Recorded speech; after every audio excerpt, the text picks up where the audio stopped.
Have you guys actually tried Google Cardboard? No. Tell You us have, about it. you've got to try it. It is virtual reality at a decent price. You can buy them on Amazon, just pre-made kits. It comes with the two lenses, which is really all you need, and then a bunch of cardboard. Look at a box that would be really good to make one out of, clearly. Ah. In Sweden at McDonald's, they're making the Happy Meal boxes turn into them. What? Wait, so you just put your phone on this thing? Yeah, so you put your phone on, and then your screen, I would pull it up, but I'm not going to do that during the show, but it gives you a different view for each eye. So it looks like two screens in one, and you just strap it in there, and then it gives you a different view. And what's amazing about it is it just uses tilt and street view. So they land you in Paris next to the Eiffel Tower, and you look around, and you look up and you see the Eiffel Tower, literally, and then it's street view, so you can walk on the streets. How do you walk, though? You have to click. There's a magnetic button, and mine said it wouldn't work on the iPhone 6 Plus, but it definitely does. I should put a link in the show notes, but it's magnetic, and you click it down, and so you look at the line on the ground and click it down, and then you walk in that direction. You have to. I will put a link in the show notes. You have to buy it. It is a great way to hack business technology. Awesome. I've also heard of like stationary bikes where the screen in front of you has Google Street View and you can cruise around places. So there's one coming out called the Vive, and it will have like a Wii-like controller that you hold in each hand. Uh-huh. I can't remember who's putting that out, but Google is making. Check out this app because your wife would love it, Mark. You have that thing, and you swipe in 3D. You can paint. Oh, wow. I think it's called Google Stripe. I don't remember. I'll put another. I always promise all these show notes. So when are we gonna hire someone to just listen and put all the show notes together? So we're missing Farah because she has a go live. How cool is that? Mm-hmm. I miss that. That's the tough part about going into marketing. You have go lives, but it's just for like ideas or campaigns. Yeah. Mm-hmm. What's your take on that, Hoop? We can't hear you. Uh-oh. We lost Hooper's mic. That's how you hack business technology. He's probably been talking this whole time, actually. I think probably. Well, we've missed you, Hooper, in the last couple minutes. Oh, he's back. He's back, but I didn't hear him. I thought I heard his breath. Nope, he's not back. That's me. I'm a heavy breather. Another way that I've been messing around with tech, there's so many toys right now, it's insane. This is a parrot drone. It's called the Bebop Cargo. Okay. And it's $100 at Apple. Okay. And it's incredible. You can actually control the level of pitch. Oh, wow. That's the front end, and that controls the speed. So flying it out of doors on non-windy days is quite an experience. If you've ever been into RCs, I highly recommend you get one. You can probably do flips with it then and stuff. Yes, there's program tricks, and you use your iPhone or iPad as a controller, and you just literally double tap and it does a trick. It's kind of cool. And then there's little bumpers that attach to it too if you want to fly around indoors and not chip up your drywall. Mm-hmm. Yeah, my son has one. He flies around the house, and it's so fun to watch the cat and the drone. But Hooper, how's your microphone situation? it is gone. No, it's totally gone. Do you know ASL? We will interpret for you, Hooper. Okay, he's saying... well, he's not saying anything. Use your hands. Do a little dance. So we've been actually emailing on the back channel a little bit about the podcast, and saying, shoot me. That's what I'm saying. There you go. So aggravating. Yes. Hello. I am not going to shoot you, though. However, I would spare your life. Thank you. You should have put in a change request for whatever you did after we went live. I plugged in my guitar into my Tascam, Mike, No. I must have changed the line setting someplace, and I've got to fool with it later. It's analog, right? It's all this. It's not digital, so it doesn't have little push button, change this, change that kind of stuff. So analog is, better quality in some ways, but you'll lose some functionality for sure. Yeah, dude. You need a disaster recovery plan. What I need is a Google goggles with a video tech who can see what I'm seeing, and I can also see what they're seeing, and then we can do it together. Right? What do you think about it, Hooper? And also, how does it make me look? Oh, really sexy. You can't remote control my Tascam sound mixer because it's analog, so there's no remote control capability. But I could Google goggle remote control. I've tried it. Actually, they give them out at conferences sometimes. I guess Atlanta a couple of years ago gave away some, and I'm trying to think. There's someone at a knowledge conference a couple of years ago had one. They're pretty cool. You can ride the roller coaster. I'm waiting for someone to develop a CMDB app where you could walk into the data center, and as you look around the data center, it tells you where the faults are. And well, Google just did. You just need an artist to be able to paint it for you in 3D. Yeah. Or just get. There is a version of Google Streets. In fact, I was trying to remember who it was. Oh, it's the new DeLorean. There's a new company that owns DeLorean brand, and they're going to start reproducing DeLoreans. And if you go to DMC, it's either like the new DMC. Baron will put it in the show notes. If you go to their website, you can take a Google Streets view of their warehouse. You can walk in their front office and then into their warehouse and see all their DeLoreans kicking around. So why don't we have that for data centers? Wait, is it video? Is it video 3D? It's literally like Google Streets. It is like Google Streets. Okay. It's the real deal. And then there are ones. So today I took a tour of the new train station in is it New York, DC, World Trade Center. New York. Yeah, it must be. There's a lot of museum ones too that are awesome. But this one was different in that it was a YouTube video that was 360. So someone is walking you through this place, and you're looking around at the same time. Yeah, that's sweet. Steadicam. He's got a little Steadicam. I mean, They do that in real estate, right? Yeah. Tours. It wouldn't make sense though to have a virtual tour of a data center because, I mean, the percentage of failures at the hardware level is probably pretty small compared to coding changes and other things that you can't traverse visually, right? Well, and it's not difficult to design a service to be fail resistant. Yeah. Right? I mean, that is Chaos Monkey. If you're not putting that in your code at this point, I think you'll be irrelevant fairly soon. Well, you still have failure. Disk drives are still going to fail. Memory chips are still going to fail. That's hardware. Who cares about it? Yeah. But you still have to find it in these massive data centers where there's like, Well, now if you could like virtually go inside of a server and get into the code visually, that would be cool. Yeah. Walk the OSI model. Well, that's kind of what it's like in a well-regulated data center. It literally, they will do things like for electrical changes, like if you're changing out the power on a rack in a secure data center like financial, healthcare.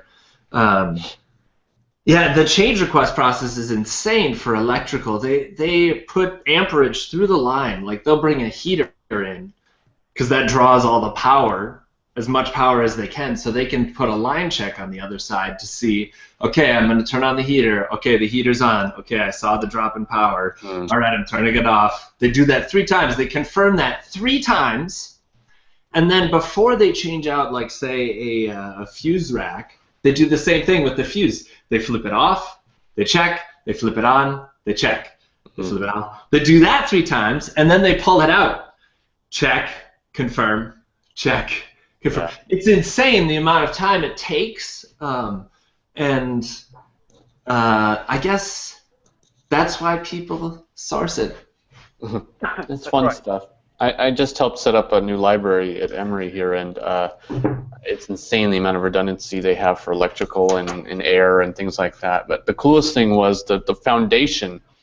It took them so long to do the foundation because the requirement was no more than 6 paper widths deviation from one end of the building to the other. Huh.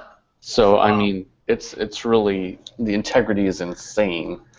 It's just, because the shelves are probably 200 feet tall.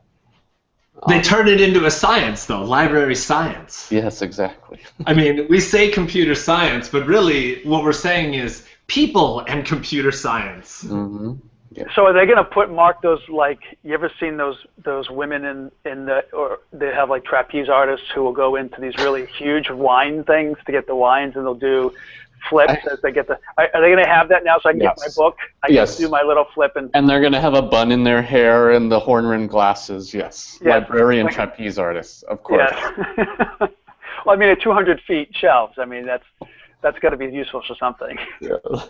No, but they have this crane thing that goes up, and it you can use a remote control when you're that far up. But that's why the ground has to be so level, because there can be no bumps, or you're going toppling over in a really disastrous way. So yeah. Yes.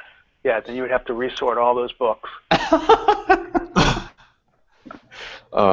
First world problems. Is it still Dewey Decibel? Do they still use that? It's really, you really just go to LexisNexis and do a search.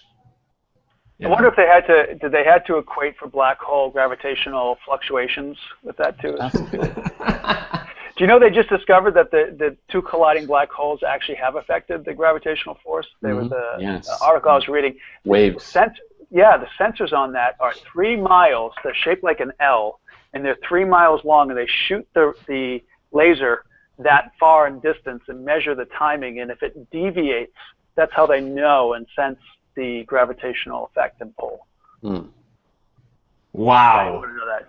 Thought that would be useful information for your hacking business technology needs. How did someone come up with that? I just really want to hear that story. Einstein did, I guess. That's like a how things made, like at another level. Yeah. Einstein did, right. It validates Einstein's theory, which is because the laser is energy, and the mass is drawing that energy. Oh, this is the thing where they said they were able to measure the gravitational. Yes. I remember that. Yeah. Someone was trying to claim that it was closer to time travel. What? Come on. It could warp time space continuum, right? And the guy who just came back from space is apparently 2 inches taller. Is he really? Than his brother? Yeah. Because it was twins, so if you don't know the story, there was twins, and one of them stayed here and one stayed up. It was for a year, right? Yeah, a year.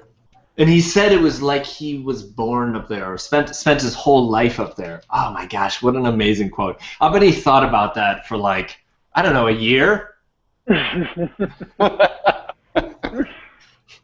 Oh no, that's already taken. What? Infinity, no, that's taken too. I was born to be there. Yeah. I was born to be there. This quote. So in more actually applicable needs, we did have an article to talk about today, which is the network effect of digital. Oh yeah. It's a recent article, and we'll make sure this gets into the show notes. I thought it was really interesting how they were saying technology today is not as valuable if it doesn't have the human effect, the networking effect of people interacting on it. So there's the concept that Yelp is not a good technology without the humans, right? Of course. Mm-hmm. And then your TripAdvisor, even Google itself. Every time someone searches for something, or every time someone finds something that they're looking for based on that search result, Google is getting smarter. All these technologies get smarter, and we say, well, they're innovative technologies, but they were really designed to let humans innovate them, which is, I think, very interesting. Yeah, I think one of the best points was, this new wave of technology becomes stronger the more users participate. And it's really interesting to think of that concept and apply that to apps that you may be implementing at your own organization. Is the design built in a way that will actually get smarter and stronger the more people we throw at this? And that's not often the case. I mean, it's certainly not the case for most ITSM tools. Well, and there's a level of acceptance to change, right? Anyone who is an innovator, or like what I would call like an explorer in the tech space, they will quickly meet the resistance of the organization. You hit the bottleneck quickly, right? I'd say it's about 4 or 5 weeks. Yeah. But then you know, what's nice is then you know what the clip can be. And the idea is that then you're able to affect the pipeline, whatever it be. In ITSM, it's, demand management. And then from there, it's really just about trying to expand. How do we actually improve that and then scale your operation, right? How do you get more time to develop and iterate? Ideally, you would build in adaptive technologies with this, right? So yes. this article talked a lot about segmentation of users. This idea where you could even offer 2 features, throw different users at different features, and whichever one ends up being used the most automatically takes over as the dominant feature, that sort of a thing. I mean, that's where you can break through those bottlenecks and let the community shape the design of the service going forward. Yeah. Yeah, there's a couple different ways to do that, and I think, I don't know, I've always valued software applications. I've always valued applications where the community was strong, like invested in, Yeah. And what's tough about it is then you kind of have to balance, when you scale, who do you hire and how do you keep away from the users that are actually helping your company grow, Yeah. It's listening. It's just listening. That's all you really have to do. If you can codify it and automate it, you can do it faster. Yeah. Well, and then there's the other aspect, not just listening to the users, but learning from the users based on their activities. So it doesn't necessarily need to be words that the users are saying, but it could just be patterns of activity and those types of things. Gosh, this sounds like marketing. Yeah, sure. It is. Like how do we find what people are looking for? Well, that's easy. We search their search history. How do we know what they're interested in? Well, that's easy. Go see what they're clicking on. Show us heat maps. Yeah, I mean, one of the things that the article touches on Google Analytics some, and I think that's important. It's one of the important tools that you can use within a lot of different services. If all of your buttons and all of your functions within an application have a unique URL, you can potentially use Google Analytics to understand activity on each of those application functions, and that can be really useful for shaping design going forward. Because most apps have a header. I mean, most of them do. There's something up there, whether it's a search bar or a login menu, something. So that's really all you need for Google Analytics, or some sort of display layer over it. Yeah. I think it's a good concept, though. I think it's pervasive in our industry already. Yeah. Hooper, we lost your microphone again. You need to stop jamming out during the podcast. Or you need to jam out more. Yes. It's actually more that we do. But this actually is a pretty good message around disaster recovery. Super. Oh, I could hear a little bit. There was a scratch. He's like scratching at the screen. It'd be cool if you could do the Peter Frampton effect. Do you feel like I do? Where they put it's called a voice tube that they put in their mouth, and you actually amplify the guitar through the tube, and then it picks it up through the mic. Very innovative. Yeah. Oh, he's back. Now I'm on my mic that's actually on my laptop, which is...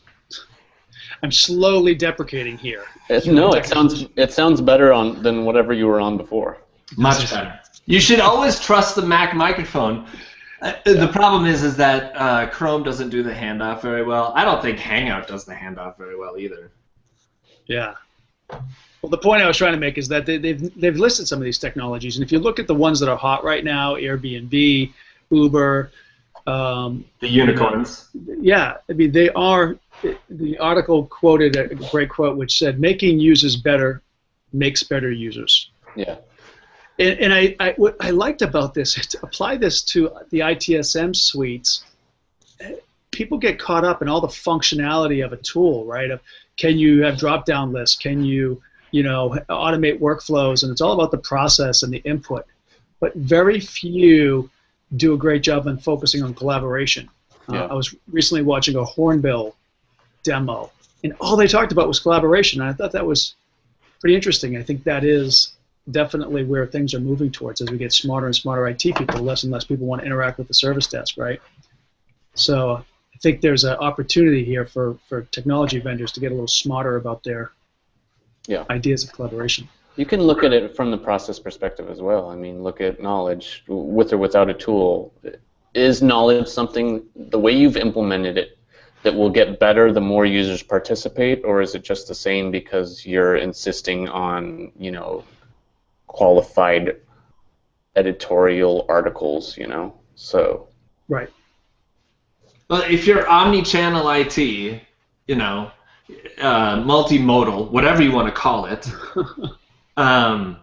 you need to prepare for the other modes, and I think that's one way to do it. Right? I mean, collaboration. Because you've got mode 1 down, you've got CMDB down. Because if you don't by this point, you need to be paying someone for it. It's not that expensive to get a good CMDB going. It just takes time and energy and discipline. I think it's a philosophical problem too. People still insist on, the expert. And when you talk about true collaboration, it's not about an individual or an expert. It's about the collective intelligence of the community. And, team. Yeah. It has to be something that everybody contributes to, and only by the group does it become what you want it to be, not through some expert opinion. Yeah, culture of collaboration, that's what DevOps is founded on, right? Yep.